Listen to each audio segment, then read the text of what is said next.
salve, turma! Estamos começando mais uma Prosa Com, hoje no episódio 76, aquilo que eu tinha anunciado no sábado, né?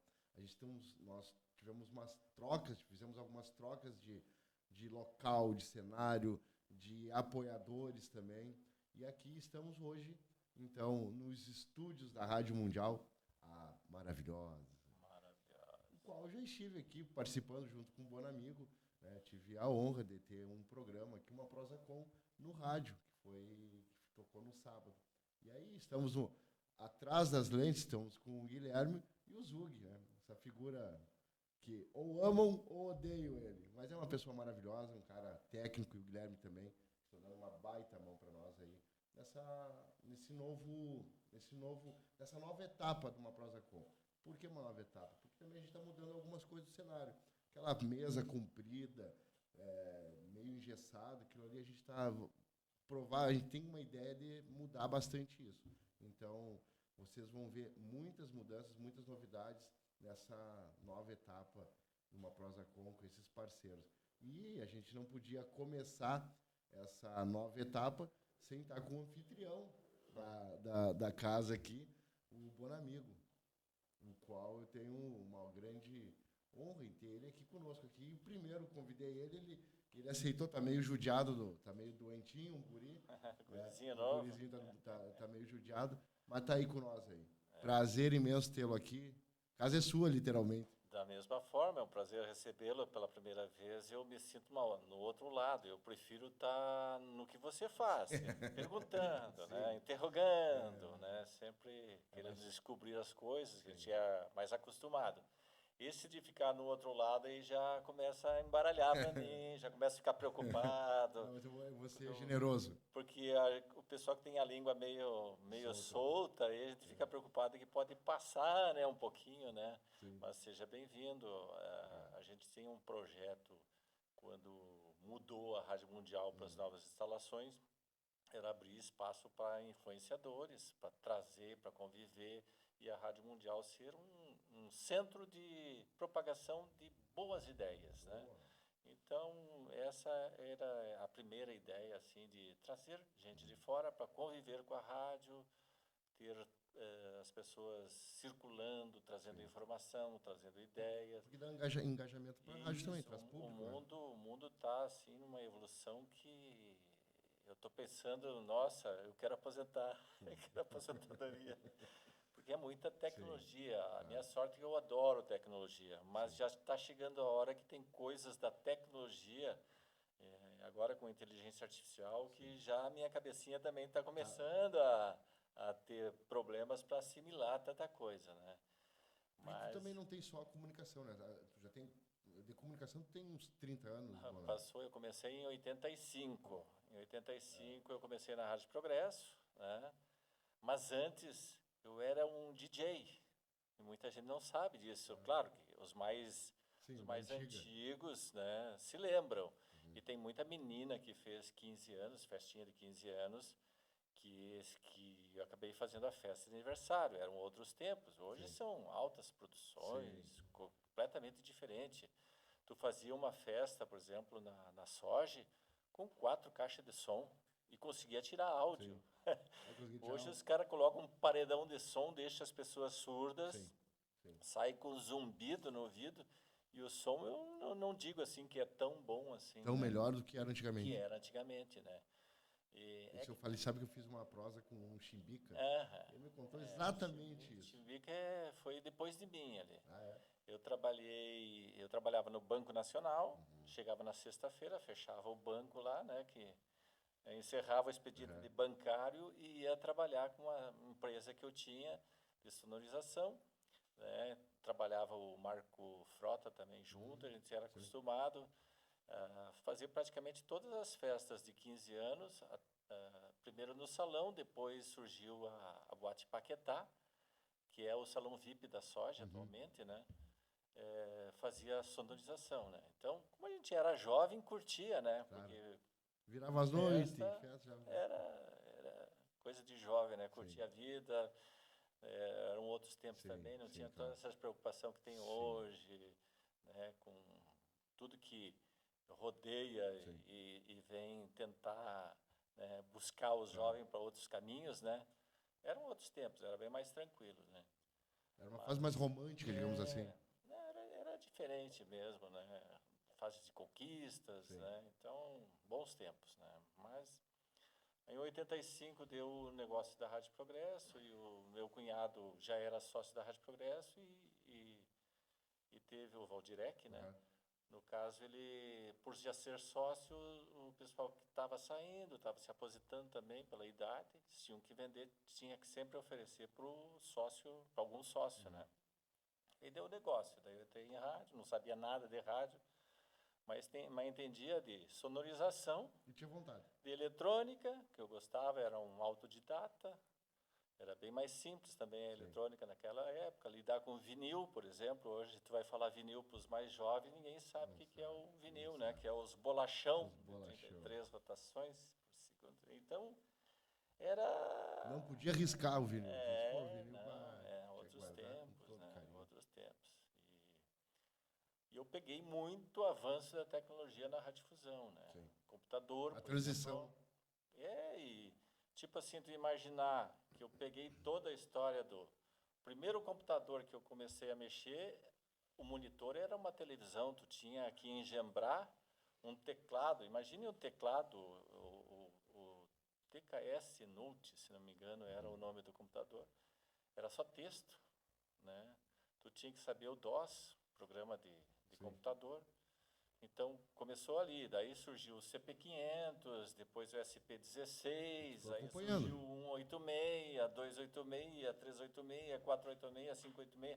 Bom, para ter uma ideia, o primeiro computador que a gente comprou para a emissora foi para resolver a questão da grade comercial. O operador tinha que olhar a grade comercial. Todo dia tinha um cara lá na emissora que só batia a grade comercial. E daí usava carbono. Então, por 2, 3 dias, o carbono funcionava. No quarto dia, em vez de largar o cartucho J15, da loja Imperial do Mustafa Rashid, largava o I15, saía do Willy Rieger. Já dava uma confusão, porque o Mustafa ligava, meu comercial não saiu. Então, dava um problemão. E daí nós, com o CP500, a gente aproveitou o editor de texto para fazer uma grade comercial. Aí, com essa história de utilizar o computador em emissor de rádio, eu fiquei conhecido no grupo, na Associação Gaúcha de Emissores de Rádio. Aí já fui convidado para participar do sindicato, da associação. Não saiu mais. Não parou mais, nunca pensei em trocar. E eu sempre procurei, com as tecnologias, melhorar as coisas que a rádio já fazia. E aproveitar também para fazer aquela coisa assim, vamos fazer com excelência e fazer coisas que a gente gosta. Então, a gente gostava de futebol. Sim. Quase nenhuma rádio transmitia jogos de futebol em Porto Alegre. A partir de 85, nós começamos a transmitir jogos da dupla Grenal, até porque meu irmão era jogador, estava no auge, estava surgindo, né? Então, nós Gremista colorado, Paulo Bonamigo? Bom, o Paulo, no início, todos eram colorados quando a mãe comprava uma bermudinha, para os irmãos compravam, porque nós não somos gêmeos, mas temos pouca diferença. Nós temos um ano e pouco de diferença. Então, o Paulo é que me cuidava quando era criança, né? Que o pessoal que sabe da nossa história, nós perdemos o pai no ano de 1962, eu tinha 10 meses. Eu não conhecia, não tenho lembrança do meu pai. Sim. Então, a gente sempre viveu muito junto. O falecido Java, o irmão mais velho, né? O Paulo e eu. A gente era um trio. Tem a Jussara e a Naira, né? E a Naira é casada na época era Sargento Renato, apitava jogo de futebol e coisa. Hoje se aposentou como major do Exército, né? E a Jussara é casada com o Valdirec, aí que todo mundo sabe a história dele. E então a gente vivia sempre junto, jogava bola e coisa, e nós era doente do Inter. Toda a família? Tanto que quando a mãe comprou as bermudas vermelhas da Hering para nós usar, tinha 2 peixinhos, e os peixinhos eram azul. Eu nem dei bola que era azul. O meu irmão pegou e estragou a bermuda para tirar os peixinhos. Terminou. E terminou jogando. Terminou No Grêmio, né? Fez o jogo, foi pro Grêmio. Ele jogou no Inter 16, também, jogou, mas aí... são dos poucos os jogadores que foram campeão Gaúcho nos e dois. ganharam título nos 2 times. Dá para contar nos dedos, né? Eu não me lembro assim de cor. E por pouco ele não foi campeão da Libertadores também, porque o Inter... Pelo Inter. Inter. É isso. Que o Paulo estava jogando contra o Olímpia, houve um pênalti, sim, foi para a final, teve aquele pênalti que o Nilson, centroavante, jogou fora o pênalti, né? Ali já pensou, seria campeão pelo Grêmio e pelo Inter, né? Então, o futebol é uma loucura, porque pelo menos foi o carrasco do Grêmio, daquele Grenal do século. Isso aí. Depois o Inter decidiu Isso aí depois, foi bonito, aquele Grenal do século, o Paulo fez um golaço, né? Que deu um... Sim, o Paulo estava no Grêmio. Sim, o Grenal do século, o Paulo estava no Grêmio ainda. Isso, e deu 2-1 pro Inter. 2-1. O gol foi do Paulo. O gol do Grêmio, né? A favor do Grêmio, né, no caso, né?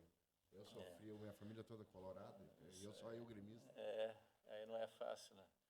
Mas, então, assim, a rádio a gente viajou muito, transmitia jogos do São Luís, olha, alguma quilometragem a gente fez, muita. Porque quando teve quando vocês começaram, a gente mudou de assunto, mas quando vocês começaram a transmissão, foi uma das primeiras do interior do estado? Sim, é que era muito difícil fazer jornada esportiva naquela época, tu tinha uma dificuldade porque você transmitia como se fosse numa manga, você tinha que contratar. Para transmitir, por exemplo, um jogo de Porto Alegre, o sinal vinha do estádio para a central DG de Porto Alegre. De Porto Alegre o som ia para Santa Maria ia para Santo Anjo vinha para a central DG de Ijuí, que mandava o som para a central técnica da rádio, né? Então, e o som horrível, o som de lata, né? Era uma manga que literalmente que a pessoa falava.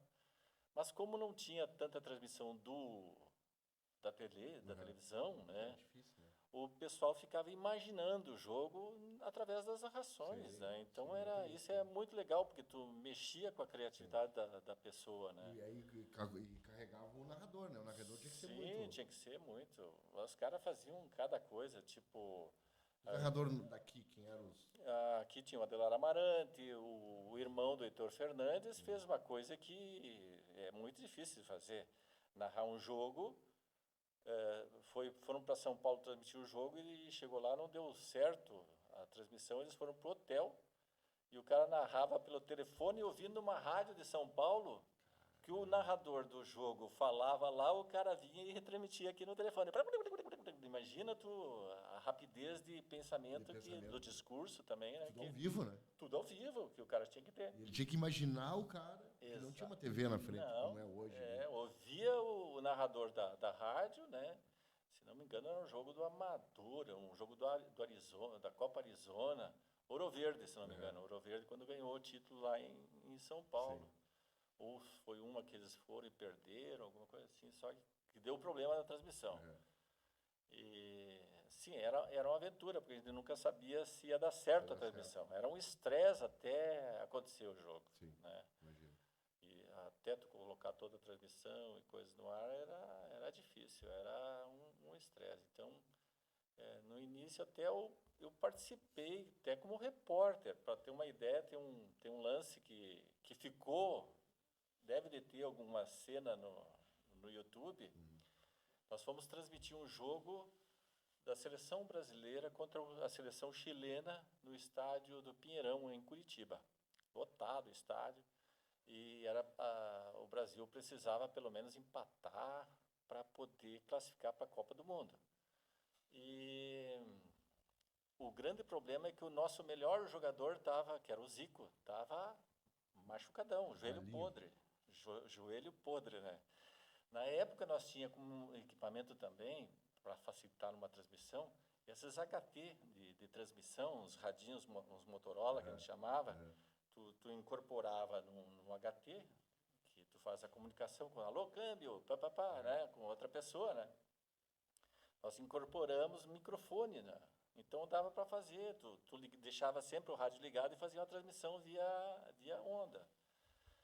E o grande problema, então, era o Zico. Todo mundo preocupado com o Zico. Cara, não deu 10 minutos do jogo, Eu estava na lateral, assim, do campo, o Zico sentiu a lesão, gritou, ai, alguma coisa assim, caiu.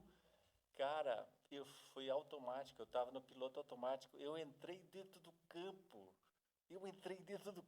Gente, um jogo da seleção brasileira. Essa brecha, acho que não foi filmada, graças a Deus.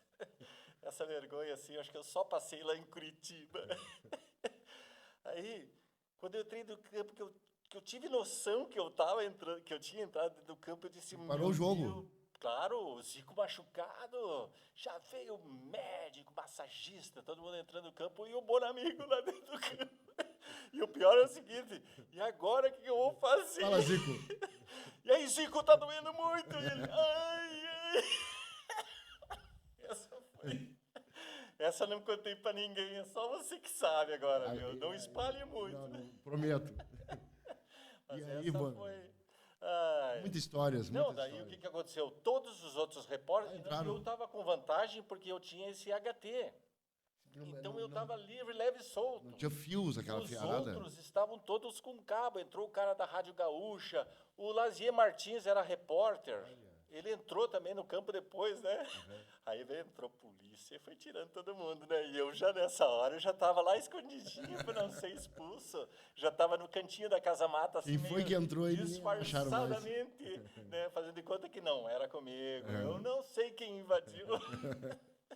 Então tem muita história para contar. Nesse tempo, eu me lembro que, bom, o jogo marcava para as 4 horas da tarde. Nunca começava às 4 porque tinha que sair toda aquela cambada de repórter. Sim, de repórter, maçaroca família, de fio. Maçaroca. Eu dava as maçaroca de fio e coisa. Então, tem muita história para nós ver. Depois de um tempo ali, eu tive que me dedicar mais à administração, porque o Valdir se elegeu prefeito, saiu da rádio, e eu tive que ficar meio sozinho, porque os filhos do Valdir tudo era criança também. Sim. Algum nem tinha nascido ainda.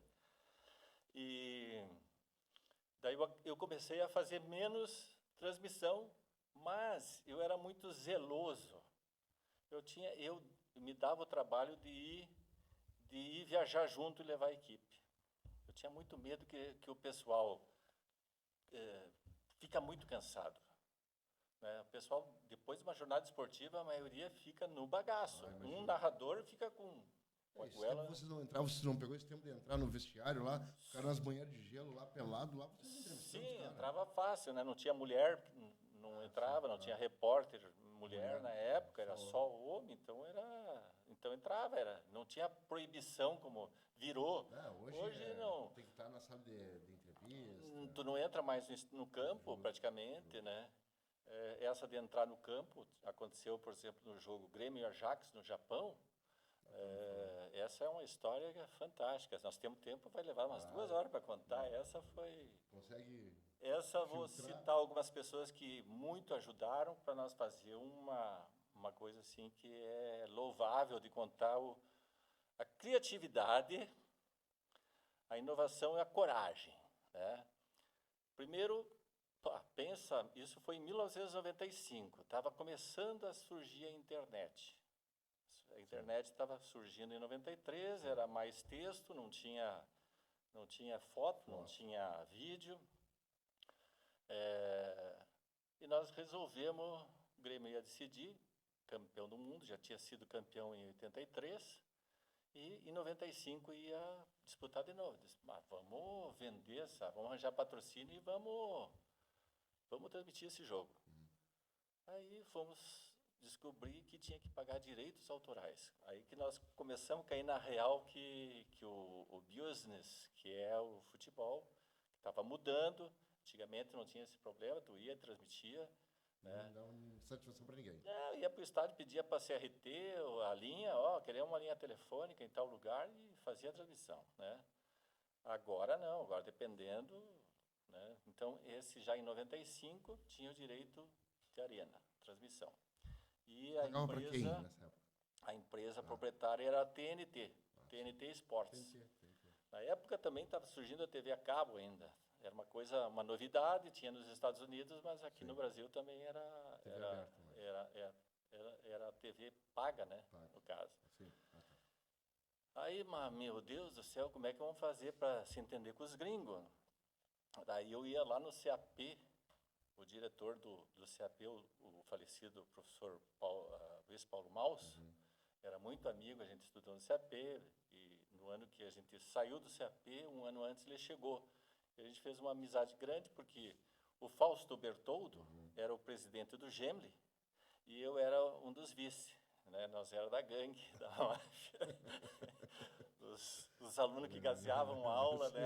Então nós tínhamos que se entender com o pessoal da TNT, nós tínhamos que mandar uma carta, e daí eu me lembrei, não, o professor do CAP, o Paulo Maus, era professor de inglês, e meu amigão, eu chegava lá e o Maus fazia as cartinhas, Sim. e nós mandava via fax, na época. Se alguém se lembra de fax, né? Sofrido. Telex, fax, né? E daí, então, o Luiz Paulo Maus fazia as traduções para nós. Tá, veio a resposta, na época, $12.000. Não era caro até na época, mas, pô, era um assinte para nós, que nunca tinha pago o direito ao trabalho. Meu Deus do céu, como é que nós vamos fazer isso? Pagar 12 mil só para poder já estavam gastando para ir lá. Sim, tinha que comprar passagem. Foi uma turma. Passagem do avião, hotel, tinha que contratar um intérprete que falava japonês, inglês e português, né? Nós fizemos toda a logística toda. A logística. Daí nós precisamos vender tanto. Daí dizemos, nós temos que dar um jeito de economizar a despesa. Então, daí, o que a gente pensou? Vamos buscar parceiros. Aí ligamos para uma emissora que a gente, por estar sempre no estádio para lá e para cá, a gente já tinha algumas rádios que sempre estão também e fazia amizade. Um ajudava o outro, o técnico da Rádio Progresso ajudava quando a rádio lá tal estava com problema, ou vice-versa, né? Daí nós falamos com... Na época tinha o Iron Albuquerque, que foi prefeito de Carazinho, que já tinha ido em 82, tinha experiência, e ele não ia ir. Aí eu falei com ele, pô, tu foi em 82, foi campeão no Grêmio, tu tá com medo de perder? Vamos lá de novo, vamos repartir o direito autoral e vamos compor. Tu manda um comentarista, eu mando um repórter, um narrador, e eu ia de técnico. Daí entrou a Rádio Gazeta de Carazinho, do Iron Albuquerque, e entrou dos gêmeos. Tinha os gêmeos da Rádio Itapuã, lá de Pato Branco, Rádio Itapuã. Eram dois irmãos, um entrou na política, dois morenos, e os dois eram narrador. Eles faziam uma transmissão assim, 5 minutos antes de entrar no jogo, o cara vinha, ele mesmo montava equipamento, ele mesmo narrava, ele gritava gol, ele fazia reportagem, o cara sozinho fazia tudo, né? O cara era fantástico. Mas fazia um estilo de transmissão completamente diferente do nosso, que ia com toda a equipe completa e coisa. Não, vou para o Japão, quanto que eu tenho que dar? Olha, 12 mil, vamos entre 3 rádios, vai dar, vai ficar mais barato, né? Então tá, daí ficou para narrar o Adelar Amarante. Então o Adelar narrava um pouco, passava a bola para o outro narrador da Rádio Itapuã, que agora não me lembro o nome desse cara que foi vereador e político lá de Pato Branco. O Luiz Roberto Fernandes foi de repórter. E o comentarista era esse comentarista, também já faleceu, agora não me lembro o nome dele, era de Carazinho. O Luiz Roberto fazia o campo. O Luiz Roberto fazia reportagem, E eu era o Mushi, o cara que ia falar com os japoneses, né, o técnico. A organização é fantástica, né? Meu Deus do céu, é completamente diferente da nossa antiga CRT, né? A companhia, a NHK. E daí é o seguinte, eu pensei o seguinte, mas vou dar um migué nesses americanos, $12.000 está meio caro, né? Fui lá no professor Maus, vamos bater uma cartinha pro cara lá da TNT e faz a cartinha assim para eles que nós já estamos com as passagens compradas, vendemos os patrocínios, vamos para o Japão e vamos transmitir o jogo. Só que o nosso principal patrocinador, que seria o major, né, o prefeito, o alcaide da cidade, retirou o patrocínio de última hora. E por causa de política e coisa, que ficava chato, a emissora de rádio lá ter patrocínio, nessa hora nós inventamos toda uma conversa pro cara. Daí, nós temos $6.000 para pagar de direito autoral. O cara só respondeu assim, compareça, tal hotel, tal hora, quarto tal, e traga o dinheiro em espécie. Puta que pariu, eu pensei, será que vai dar certo isso? E daí eu já comecei a ficar preocupado. Falei quando chegamos no Japão lá, expliquei a situação para o japonês, para o nosso intérprete, ó, será que nós não vamos entrar numa FIA, vamos apanhar, vamos levar o dinheiro, vamos perder o dinheiro e vamos apanhar dos caras ainda, né? Pensei, né? Comecei a ficar com medo da traquinagem que eu tinha. Levar num quarto. No quarto de hotel, escondido, levar em espécie o dinheiro, $6.000, nem era muito, né? Uns massinhos só, né? Aí chegamos lá, o cara começou a falar, o cara me apresentou, papá, realmente ficamos sem dinheiro, então, tudo bem. Aí ele falou que o pior clube do Brasil, porque não só a Gaúcha, a Guaíba, e no caso o nosso grupinho ali que tinha formado, são 3 que tinham comprado só. Então a Gaúcha pagou os $12.000, a Guaíba pagou os $12.000, daí vocês daí podem fazer, tá aqui, ó. Chega um dia antes, em tal horário, fala com o engenheiro tal, da companhia japonesa, poupei $6.000. Fechou por 6 mil. 6 mil, negociando com os americanos. Os americanos pensaram que ia vender para Não, o time do São Paulo. Eles acharam que ia ter uma procura monte gigante. de rádio, coisa. Daí o cara pensou, pô, esses times do Rio Grande do Time Sul local, lá, lá, bem Timeco, local. não tem nem rádio para transmitir. Tanto que o Galvão Bueno, ele nem foi pro Japão. Eles estavam no tubo no Rio de Janeiro. Só estava o Armindo Antônio Ranzolin, da Gaúcha, o Haroldo de Souza Guaíba. e o nosso pessoal lá de Juiz metido. Na época, o Dunga estava jogando no Japão. E aí vai surgir o outro problema que agora vale a pena contar a história, que o Dunga nos ajudou lá. 2 horas antes do jogo, estava tudo organizado. Um dia antes teve coquetel da FIFA, os ijuenses que foram lá, o Luiz Schirman, o Paulo Burtetti, o Dari Burtetti, os filhos do Schirman, uma turma, né? E o 5 invadiu. O 5, não sei se posso contar, vou contar. Agora eu vou contar. O 5 invadiu um coquetel que era da FIFA em homenagem ao imperador Akihito. Na época, acho que o Akihito era vivo ainda, né? Era um velhinho lá, que era o imperador, né? E daí eu tô na correria porque a FIFA, 2, 3 horas antes, decretou que não iam mais deixar entrar dentro do campo com o cabo. A primeira vez que ia acontecer isso. E daí as rádios estavam desesperadas. Como é que o Luiz Roberto ia entrar dentro do campo, né? Aí numa dessas sobe e desce lá para correr, o cara da Guaíba conseguiu um transmissor reserva que eles tinham lá e eles iam prestar para nós. Daí numa dessas assim um elevador para ir lá na cabine, no último andar do estádio, parou no meio do caminho assim, e daí eu estava com o meu intérprete junto, japonesinho, assim, abriu, não, aqui está acontecendo uma recepção para o imperador.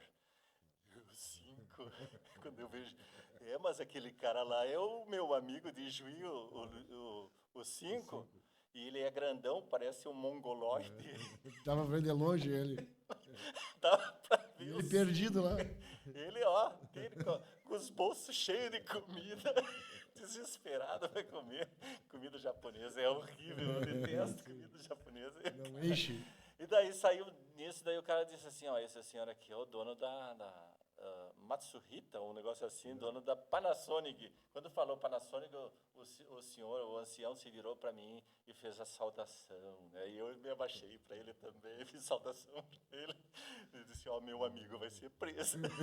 Chama ele. Na hora que descobrirem... Ele não é ninguém. Ele não é ninguém, tá demitido ali, vai dar cadeia.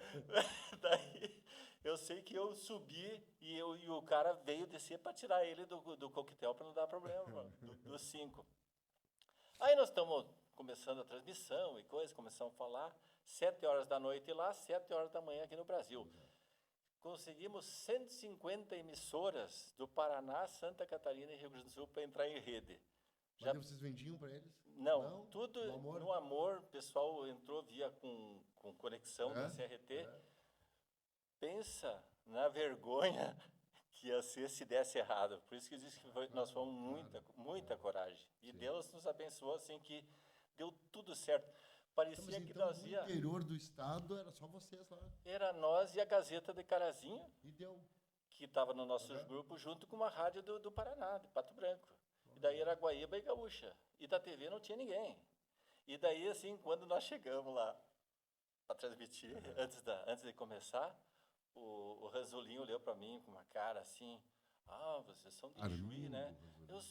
Eu sou irmão do Paulo Bonamigo. Meu Deus, não é possível que tu é irmão do Paulo Bonamigo. Eu levei o Paulo Bonamigo num torneio, eu levei ele para viajar para a Europa. Ele era guri, ele tinha se perdido, foi passear lá no Vaticano, fui tudo eu que levei ele. Que legal, seu Ranzolinho. Contamos história e coisa, né?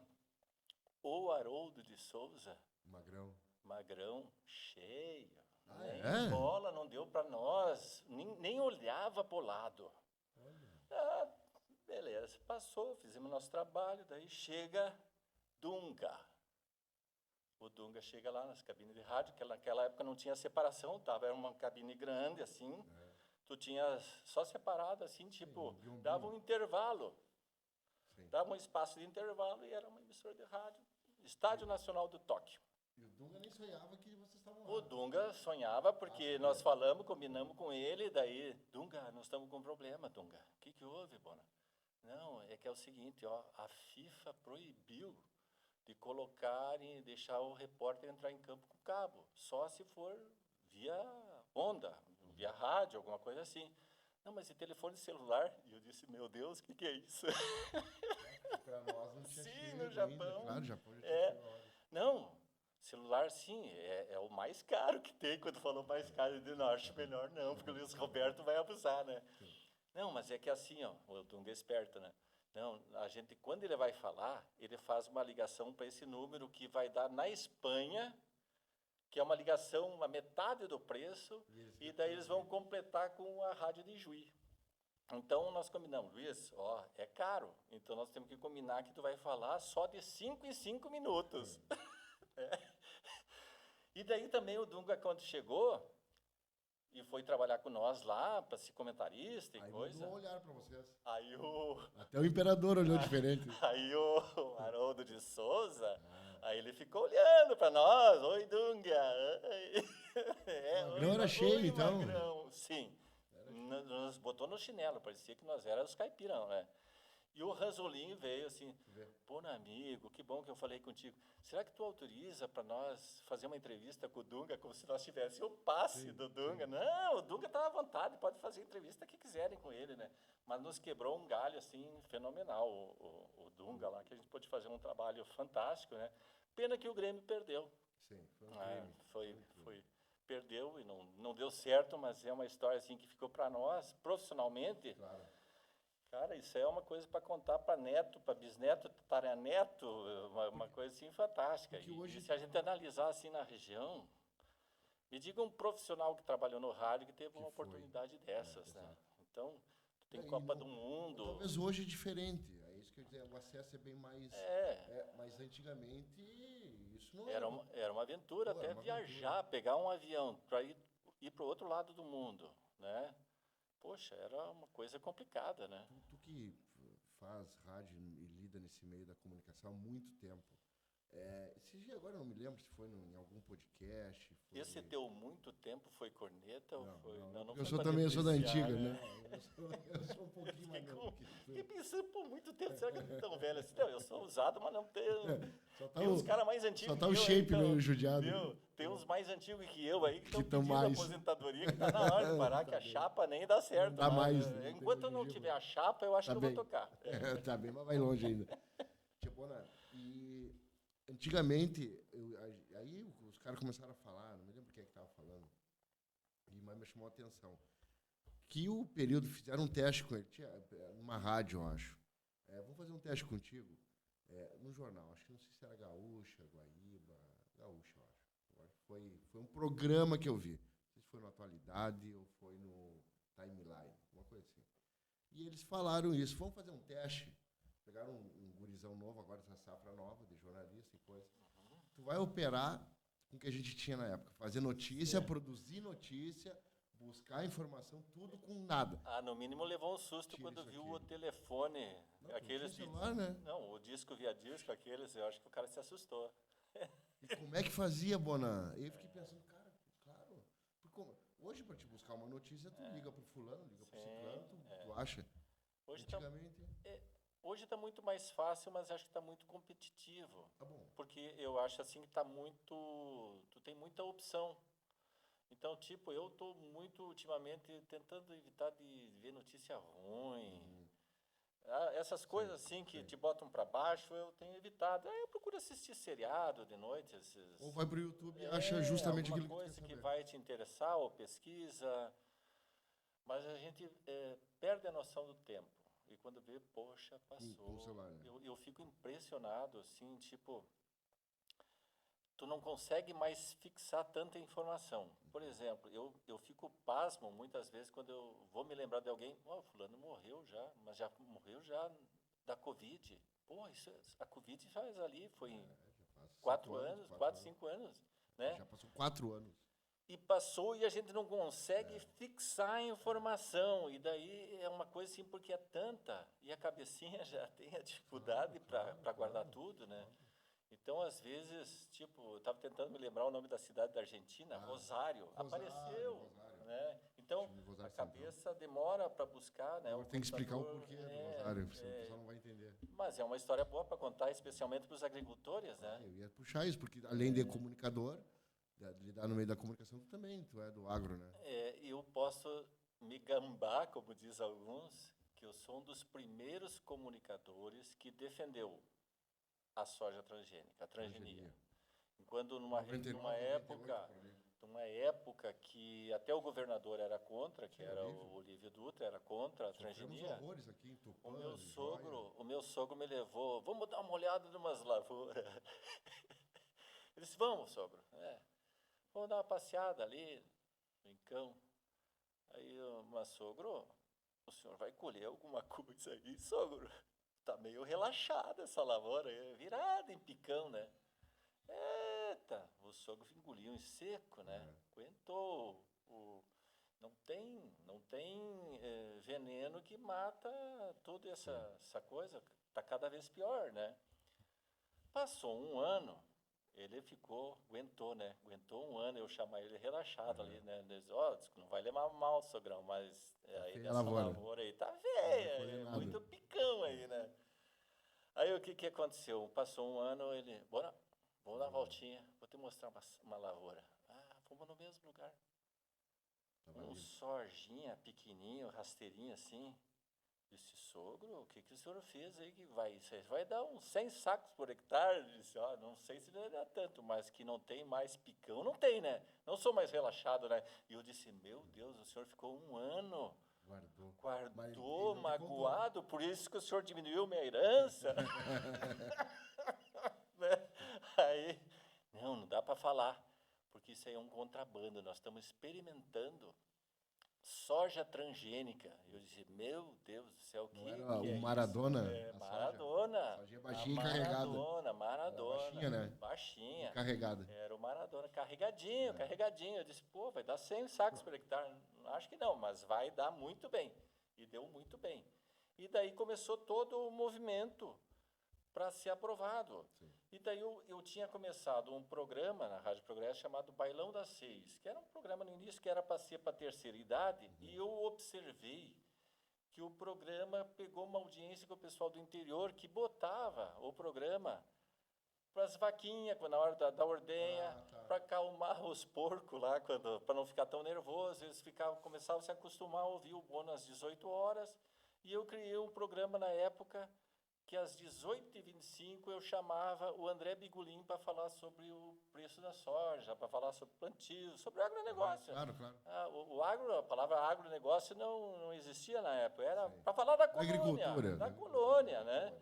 E daí a gente começava a falar da soja, isso, aquilo, papai, e aquilo pegou de tal maneira a audiência que foi incrível. Sim. E eu trabalhei nesse horário muitos anos, até 2009, mais ou menos, quando surgiu a Rádio Mundial FM, que a gente fez uma espécie de negociação, o Valdir e os filhos ficaram na Progresso e eu fiquei na Mundial. Vim começar um novo negócio. E aí a soja transgênica, só para terminar esse assunto, tinha muita dificuldade porque o governo perseguia. No início perseguia. Sim. E a gente estava botando os peitos para fora, a gente defendia abertamente. Estavam perdendo campo também já para a Argentina, já estava liberado, eu acho, né? E daí tinha um pessoal que puxou muito à frente, foi Tupanciretã, o sindicato de Tupanciretã foi muito forte para defender. Passo Fundo, né, teve gente que puxou muito. O vô era prefeito na época e puxou, me lembro que ele levantou essa penca. Não, e o pessoal todo começou a fazer manifestação, trancar a rodovia, porque o povo queria a liberação. A desculpa é que não. Não, mas tinha deputado que era de direita que estava contra, porque tinha medo, não sei o quê, né? Com o tempo eles foram se convencendo. Quem puxou do deputado, justiça já feita, é o Frederico Antunes. E daí passou um tempo até que daí trocou o governo, mudou o governo, e daí a coisa ficou um pouquinho melhor e foi. E com a nova daí não teve como segurar a nova tecnologia. Imagina os caras com menos óleo diesel, menos insumo, menos veneno, porque a partir da transgenia, os bichinhos voltaram a se reproduzir, porque antes eram os venenos fortes que usavam, né? E com a transgenia acabou menos poluição, né?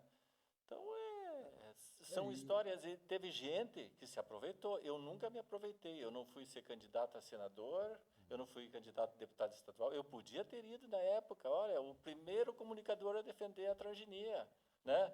Com muito orgulho, porque eu tenho que defender o interesse dos colonos. Se os colonos vão quebrar. Vão quebrar. Vão quebrar, com certeza. E vão quebrar, não tinha jeito.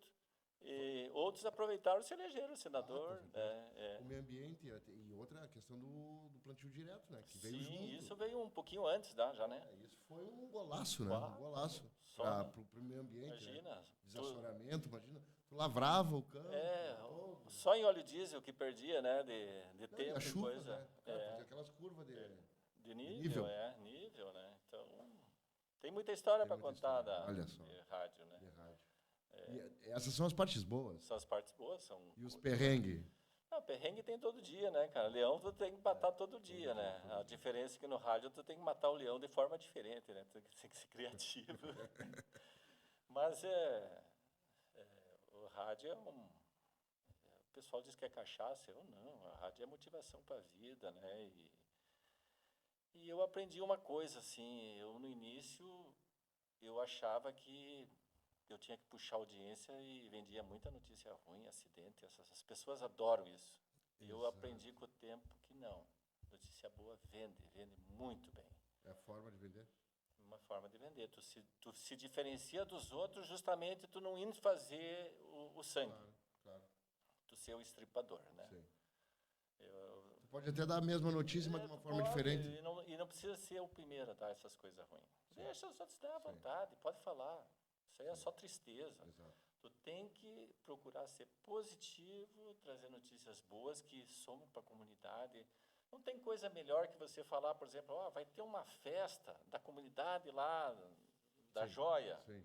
Quantas pessoas estão trabalhando de graça, às vezes, para uma igreja, para uma comunidade, que não vão ganhar nada, estão só destinando tempo. Por que não dá para falar né, dessas pessoas? Valorizar essas pessoas. Valorizar essas pessoas. Perca o teu tempo com coisa boa. Divulgue as boas atitudes, né?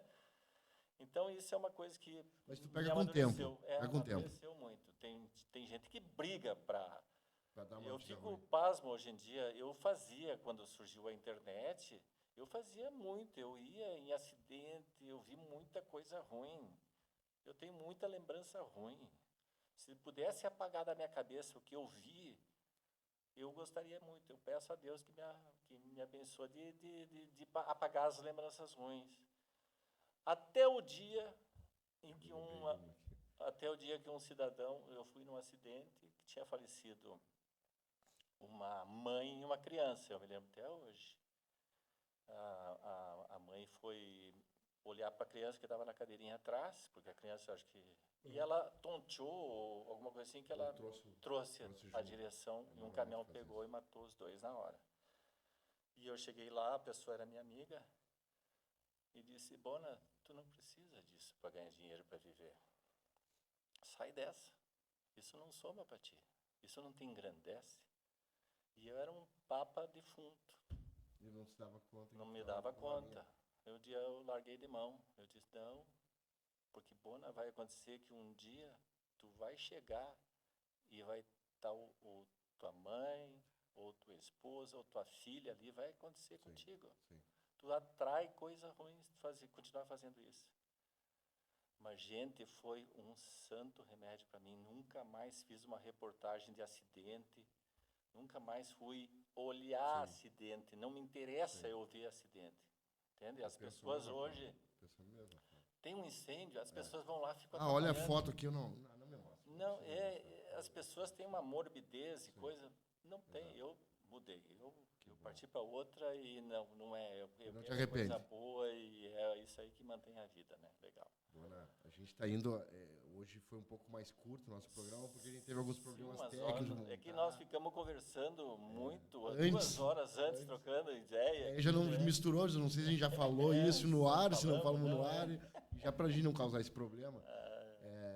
Bona, deixa uma mensagem para nós aí, vamos caminhar para o final. Eu achei que esse já era essa mensagem que eu falei, já foi assim, super relevante. Eu tenho o dom de jogar na parede. Quando é que é a próxima? Que daí eu já vou separar algumas assim, umas pataquadas bem boas, porque eu tenho muitas histórias para contar. Poderia ficar aqui 3 horas falando. O que eu gostaria de...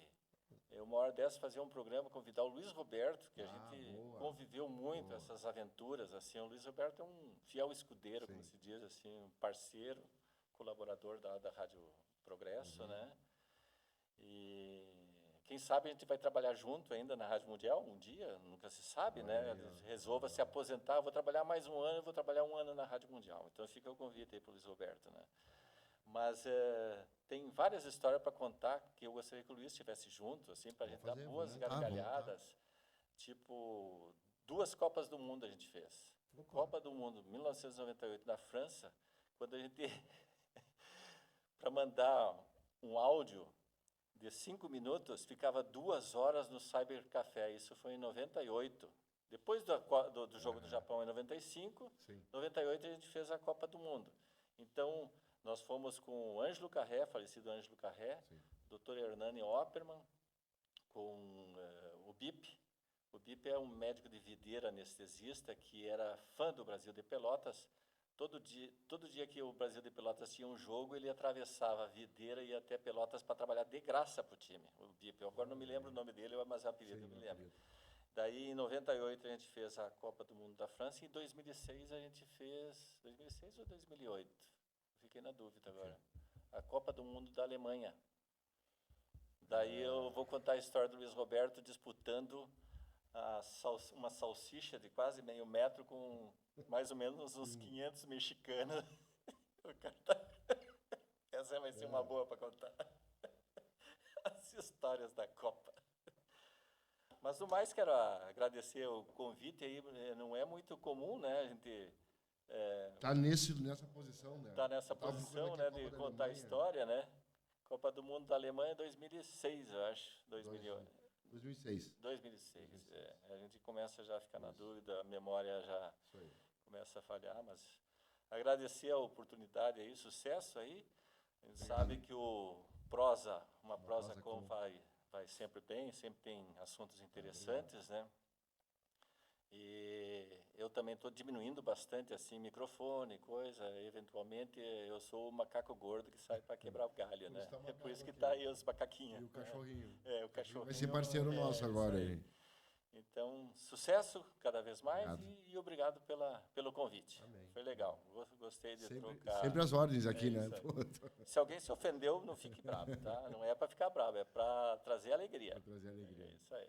Dessa forma, bom amigo, muito obrigado pelo aceite, né, de estar aqui com a gente aqui na abertura dessa nova etapa, porque eu tenho certeza que a gente já está na terceira fase já terceira temporada.